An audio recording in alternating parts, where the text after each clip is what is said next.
Well, if it isn't Cash and Merrick, the station's favorite handyman and his mysterious Valari friend. Cashin groaned. Great. The villain has a sense of humor, too. Althea narrowed her eyes. Identify yourself. The voice laughed. Name's Jax. I specialize in chaos and bad timing. Thought I'd spice things up a bit. Cashin rolled his eyes. Another day, another villain. Althea studied the readouts.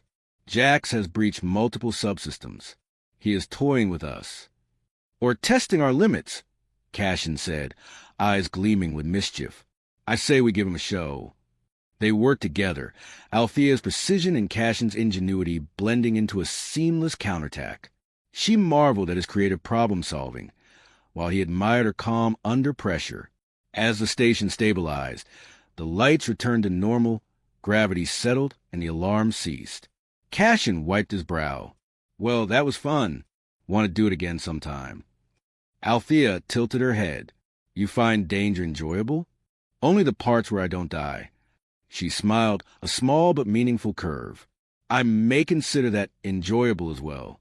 Later, Cashin found himself staring at the stars, thinking of Althea's laughter and the warmth that had begun to spread in places he didn't know could feel warmth. He realized that in a universe vast and cold, sometimes the most unexpected connections were the ones that lit up the darkest corners. Althea, meanwhile, processed the day's events. Somewhere between vulnerability and duty, humor and chaos, she had discovered something profound, an echo of what humans call love, and it terrified and thrilled her in equal measure.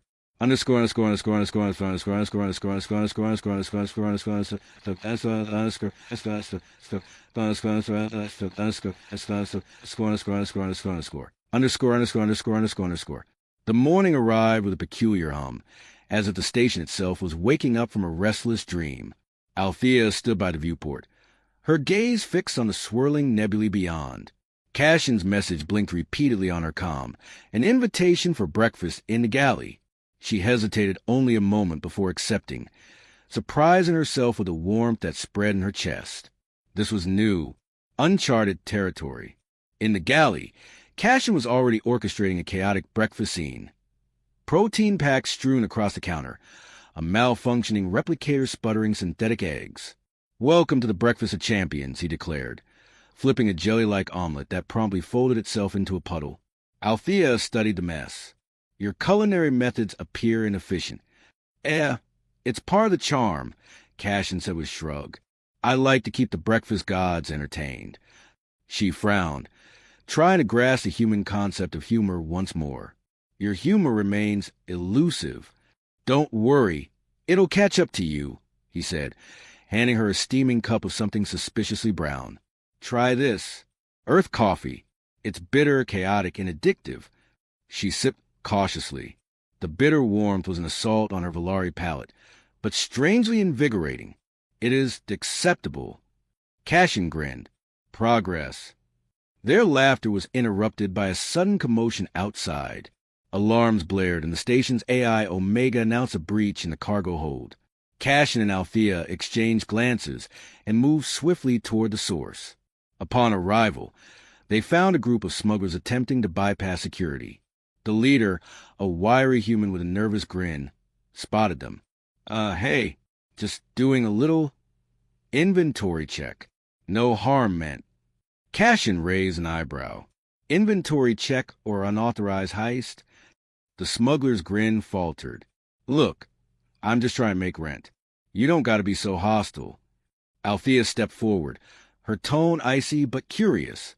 Explain your presence. The smuggler swallowed. We're moving some experimental tech. Nothing that'll blow up the station, or anything. Cashin folded his arms. Experimental tech? On a station that already barely holds itself together? Althea's eyes narrowed. Details. The smuggler hesitated, then muttered, a prototype energy source, supposed to be revolutionary, but unstable. Cashin smirked. Of course it's unstable. Nothing revolutionary ever plays by the rules. Althea considered the risk. You endanger many with your recklessness. The smuggler shrugged. Hey, sometimes you gotta take risks to survive. Just like you, right? The remark struck a chord. Althea realized survival was a shared experience, albeit approached differently. Suddenly, the cargo hold's lights flickered. The experimental tech pulsed erratically, emitting a low hum that vibrated through the floor. Cashin stepped back. Okay, that's definitely not supposed to happen. Althea activated her communicator. We must contain the energy source immediately. The smuggler panicked. It's gonna blow. Cashin grabbed a containment field generator from his belt. Relax, I've dealt with worse. Once got zapped by a quantum toaster. Still have all my limbs. Althea rolled her eyes but followed his lead. Together, they created a makeshift containment field, stabilizing the pulsing energy. The smuggler watched in awe. Cashin laughed, wiping sweat from his forehead. See? Told you I was good in a pinch. Althea smiled genuinely. Your methods are unconventional but effective. The smuggler nodded. Thanks for not arresting me. You guys are all right. Cashin shrugged. We have our moments.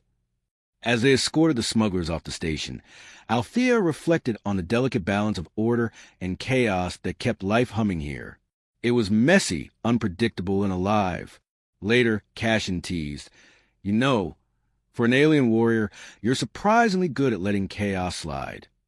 Althea smirked. I am learning from the best. Cashin's eyes sparkled. Then I guess I'm doing something right. They shared a look charged with unspoken understanding, a fragile thread weaving two very different worlds together. As night fell and stars blinked overhead, Althea allowed herself a thought she barely dared admit. Perhaps there was more to this human experience than logic and duty. Perhaps, amidst the laughter and chaos, something beautiful was beginning to bloom. The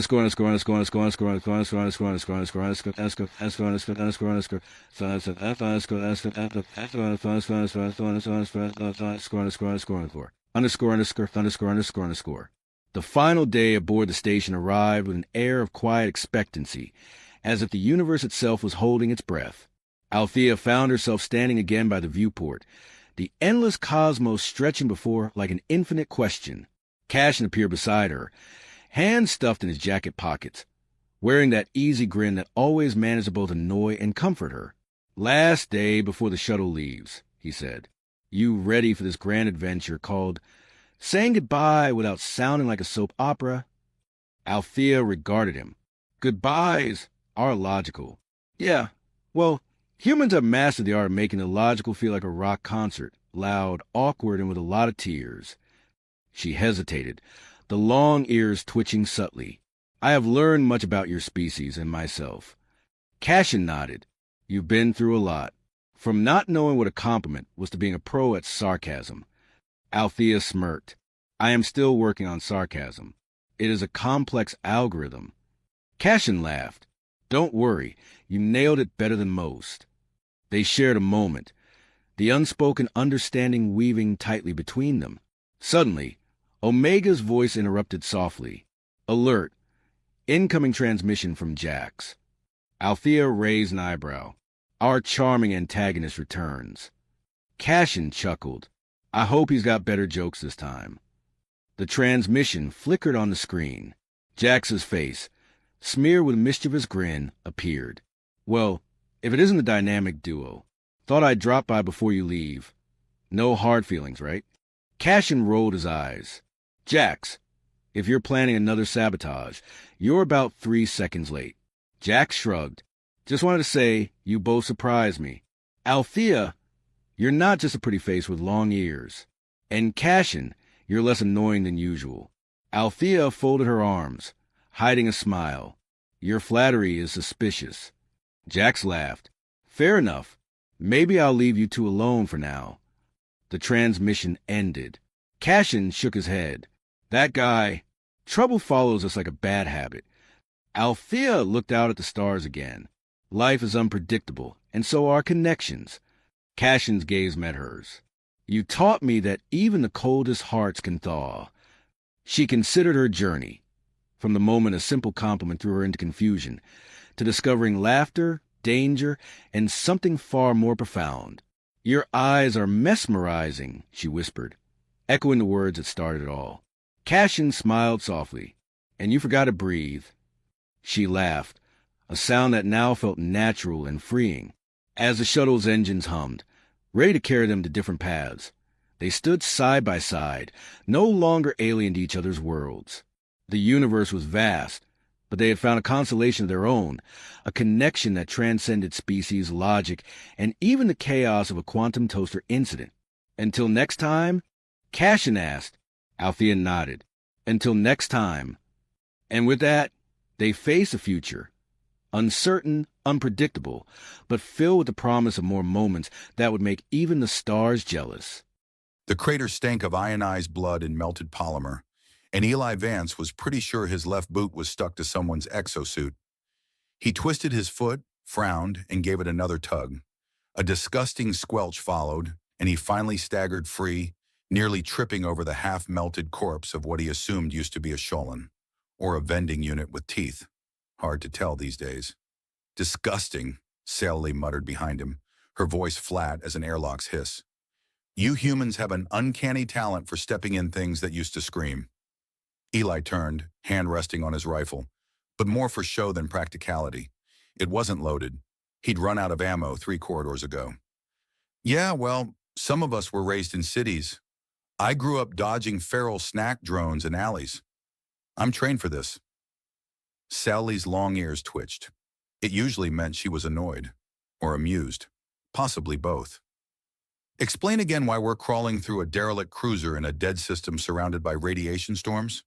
Because, Eli said, waving a hand toward the darkened corridor that yawned ahead, this pile of junk is sitting on top of a cache of Class 9 orbital disruptors, which Command wants before the Murkai do. Also because someone, no names, thought it was a good idea to take a shortcut through the ship's intestines instead of waiting for evac. You were the one who said, and I quote, she intoned with mechanical precision, "Let's be heroes, Sal. They'll name ration bars after us." Eli shrugged. I stand by that. The Eli crunch. Chocolate with a hint of reckless bravery. They moved through the corridor in silence, boots muffled against grime-slick plating. The lighting was out. Only the dull glow from Sally's shoulder beacon and the occasional sparking junction gave shape to the walls. Every few meters, the ship groaned, as if resenting their intrusion. He knew better than to ask if she was afraid. She didn't get afraid, not like he did. Her fear, if she had it, was the kind that locked itself behind her spine and waited to turn into fury. Still, he watched her from the corner of his eye. Her breathing was steady, her posture straight, but she was favoring her left leg. You're limping, he said. I'm fine. You were shot. I've been shot before. Yeah, but usually we have a medic, or at least one stim pack that isn't expired. She stopped, eyes glowing faintly in the dim. If I slow down, you can leave me. I'm not your responsibility. Eli blinked. That's the most romantic thing anyone's ever said to me. She stared. Okay, second most romantic. There was a medic on Othras Prime who once told me I smelled like burnt marshmallows. That was special. Sally's ears twitched again. She started walking. They reached the old command core after 20 minutes of detours and 2 encounters with what Eli insisted were mutated maintenance bots. Sally dispatched both with surgical blasts to the central optic node, then let him poke their remains with a stick. The control room was a black cavity lit by erratic flashes from a dying emergency panel. A tangled mess of conduits hung like dead vines, and the air carried the sour tang of fried circuitry. There, Sally said, pointing to a wall safe behind what used to be a navigation console.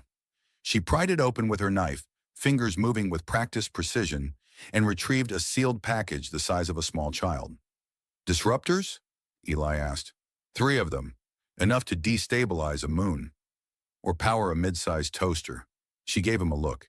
He grinned, then immediately winced as the floor lurched. The whole cruiser groaned around them, deeper this time.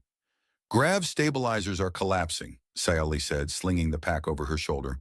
Right, so we should, not be here. They turned, then stopped. The corridor behind them was gone, caved in, a mess of twisted bulkheads and flickering sparks. Eli rubbed the back of his neck.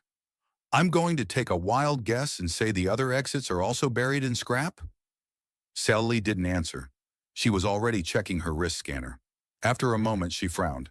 One escape pod remains functional, lower deck, but gravity's failing. We'll have to move fast. Eli grunted. Define fast. Because my definition includes not dragging a busted leg across 30 meters of unstable. The floor jolted again.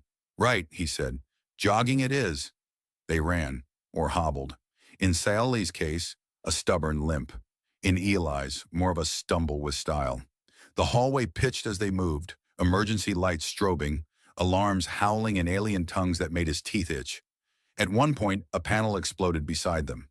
Eli threw himself over Sayali on instinct, catching the brunt of the blast against his back. When they hit the floor, he didn't move.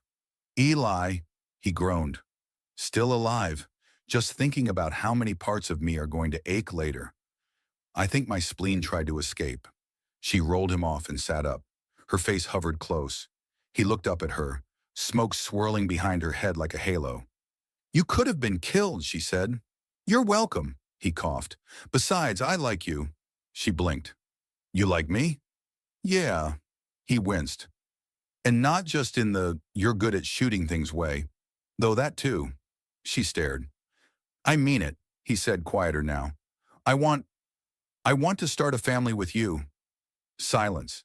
A pipe hissed above them. Somewhere deep in the hull, a reactor began to whine. Sally said nothing, her expression unreadable. She stood, offered him a hand, and they kept moving. But her grip didn't loosen, and she didn't let go. Eli hadn't slept in 36 hours, and the only thing keeping him upright was 2.5 cups of synth coffee and the faint hope that he could find the mess hall's secret stash of real sugar. The medics had cleared him after the cruiser incident with the usual scan, slap, and sarcasm. He still had some shrapnel in his shoulder, and what he was pretty sure was a scorch mark shaped like a wombat on his lower back. But he could walk, joke, and steal extra rations. That was good enough. What wasn't good enough, what he couldn't stop circling back to, was the moment she didn't answer. Not a word, not even a grunt. He'd said it, flat out, no drama. I want to start a family with you. Like some brave idiot with dreams and soft parts. And she just held his hand, firm, quiet, like maybe she hadn't understood the words, or maybe she'd heard too many like them before and didn't trust them anymore. He was still turning that over when she walked into the medbay without warning, flanked by 2 junior officers who scattered like startled birds the second she dismissed them. You're not resting, she said. I'm drinking, he replied. That's like sleeping, but more bitter. She looked at the cup in his hand, frowned, and sat beside him. He could tell she'd cleaned up, her armor replaced, hair rebraided, the faint greenish burn on her cheek already fading. But she still moved with that same careful economy, like a soldier always half expecting someone to shout orders. Your shoulder? Only hurts when I breathe. Then stop breathing. Tempting, but I've got another plan. It involves smuggling chocolate from the diplomatic wing and convincing you to teach me how to use a plasma blade without removing my own kneecaps. She didn't smile, but one ear twitched. Progress. A long silence passed, the kind that feels like it has a shape. I meant what I said, Eli murmured. I know. I didn't say it because we were about to die. That was just convenient timing. Another silence. I have no idea what a family looks like, she said finally. Well, I can tell you what it doesn't look like. Me cooking. The last time I tried to make a meal, the fire suppression system had to be exercised. That's not comforting. I'm not here to comfort. I'm here to wing it until something explodes. She looked at him, eyes narrowed. You would raise children in the middle of all this? Eli leaned back. I'd raise them out of all this. On some quiet moon. Maybe somewhere with trees. You ever seen a pine forest? She shook her head. Then that's settled. Pine forest, questionable architecture, a compost bin I swear I'll maintain, and absolutely won't forget exists after 2 weeks. You're describing a fantasy. I'm describing a possibility. She was quiet again. Then with a low exhale, she reached into her vest and pulled out a small, battered data slate. She handed it to him without a word. The screen flickered on. A document, no title. Just lines of Varellan script, interspersed with small sketches. A cradle, a strange hybrid plant, a home with a reinforced roof. You've been thinking about it, he said, blinking. For years, she admitted, but only as a concept, a deviation, something I would never be permitted to pursue. And now, I don't know. Eli handed the slate back. Well, we've got time. They didn't, but sometimes a lie was the kindest thing you could offer. Later that evening, the mess hall was nearly empty. The lights dimmed to simulate evening, and the overhead music, some garbled human jazz fusion selected by an AI with questionable taste, played softly in the background. Eli sat at the corner table, pushing around a rehydrated vegetable with the same expression one might wear at a tax audit. Cecily sat across from him. You're making that face again, she said. This carrot tried to bite me. That's a bean. Everything's a bean when you've lost hope. She stared at his tray, then hers, then back to him. My people have a tradition.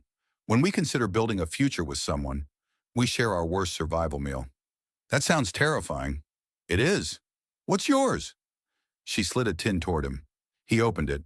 It smelled like someone had dipped moss in engine grease and added a pinch of resentment. He took a bite. He coughed. That's not food, that's a cry for help. Correct. They both laughed. A real laugh. Not forced or ironic. Just the kind that slips out before your brain has a chance to censor it. He reached into his bag and pulled out a squash bar wrapped in faded foil. I'll do you one better. This is the last snack pack Delta 7, manufactured during the war on Varnus. It's basically historical. She inspected it like it might bite. Is that mold? No, it's nostalgia.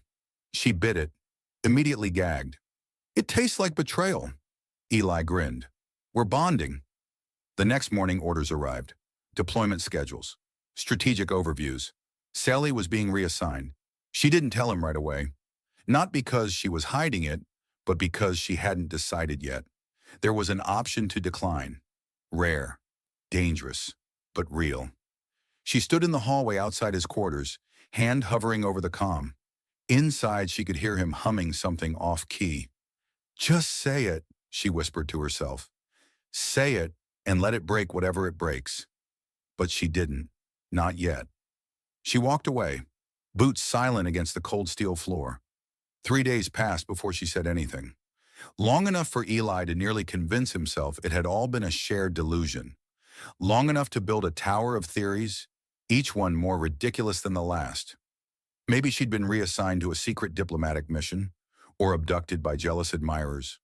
Or maybe she'd simply forgotten how human time worked and thought 3 days was 3 hours. He'd even started drafting a dramatic resignation letter to send to Central Command, full of noble nonsense about love and space and planting vegetables that didn't glow in the dark. Then she appeared, right in the middle of his training simulation. The virtual enemy, a group of irate robotic poultry, courtesy of some prank by engineering, vanished the second she stepped onto the mat. Eli turned out of breath, half drenched in sweat, holding a blunt practice blade that looked more like a broomstick than a weapon. You're late, he said. I'm early. You just didn't know what time it was. He lowered the weapon. That's either very philosophical or very rude. I've been thinking, that's always dangerous. And I've made a decision. She stepped forward, close enough that he could see the faint purple line on her temple from the last battle. Close enough that he noticed her shoulders weren't as tense as before. I'm not going, she said. To the assignment? To anywhere without you. His breath caught somewhere between a joke and a laugh. You sure? I've got a lot of annoying habits. I sleep diagonally, I quote old movies at inappropriate times, and I name every insect I meet. I know. You don't even flinch when I say things like, I love you more than caffeinated algae. That's commitment. She didn't smile, but her eyes softened. We've survived wars. We've buried friends. We've stared into black holes together. I think we can survive bad metaphors. He dropped the blade. I should warn you, my metaphors get worse when I'm happy. She reached into her coat and pulled out a sealed package. I had this made by the quartermaster. It's a tradition. He opened it. Inside, 2 carved pendants, one shaped like a star, the other like a tree. Crude, but clearly crafted with care. On my planet, when 2 people choose each other, they carry each other's symbol. He touched the star. This is yours? It's what I saw the night I first believed we might actually survive. You were bleeding and laughing and quoting that film about space pirates. I'd rather die in zero gravity than live without dessert, Eli said with a grin. Exactly. He fastened the pendant around his neck. She did the same. Now, she said, we plan. For the pine forest? For everything. It took 6 weeks, a forged requisition order, and a particularly persuasive bribe involving pickled fungi. But they found the place, a tiny overlooked moon orbiting the fourth planet in the Telvon system. Unclaimed, uninhabited, and most importantly, completely unimportant to the war. They named it Semael, a blend of their names. It sounded like something out of an old myth, which was fitting because the idea of peace still felt like fantasy. The first structure was a dome, ugly, crooked, built with more enthusiasm than engineering skill. Eli tried to call it the Fortress of Domestic Bliss, until Sayeli threatened to weld the door shut with him inside. They grew things, real things, plants that didn't glow or talk or demand existential validation. The soil was strange, but with a little help from recycled nutrient paste and a highly illegal fertilizer drone, they made it work. Sayeli built the water system. Eli wired the solar net. He also electrocuted himself 3 times, once while humming love songs. They fought. Of course they fought. About laundry and spice levels and whether naming a chicken Admiral Beakerson was appropriate, but they always ended up laughing. One day, while fixing a faulty solar panel, Eli turned to her and said, "You know, I used to think peace would be boring. And now? Now I'm worried we're going to run out of things to argue about. I can create new grievances. I'm very creative." He nodded. "Good. Keep it fresh." The seasons shifted. The days grew longer. The plants thrived. So did they. Visitors came. A former squad mate with a broken leg and nowhere to go. A diplomat fleeing a scandal. A pair of orphans from the ruined Varnan colonies. They didn't plan to build a community, but life rarely cared about plans. They built more domes. Then one night, sitting beneath a blue-leaved tree that swayed like it breathed, Selly leaned against him and said, "I've been thinking." He groaned. "Not again." "I want to have a child." Eli blinked. "Like a pet child? Or the regular kind?" She elbowed him. He sobered. "Are you sure?" "I'm terrified, but yes." "So am I, but yeah, let's do it." They didn't rush. They read books. They argued about names. They fought over crib placement and then realized they hadn't even started building a crib yet.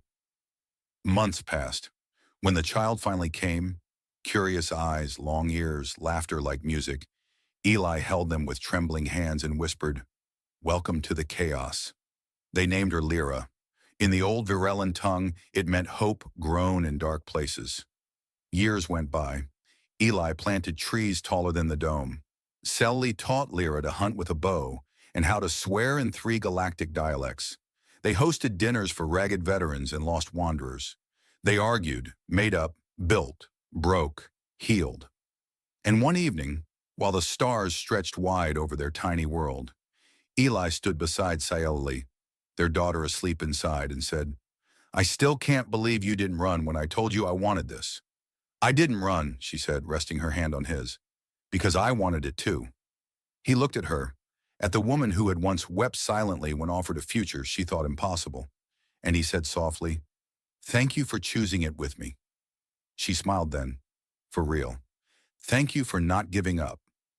Above them, the stars blinked. The night hummed. The future, once a distant dream, now breathed beside them. And finally she let herself believe it would last.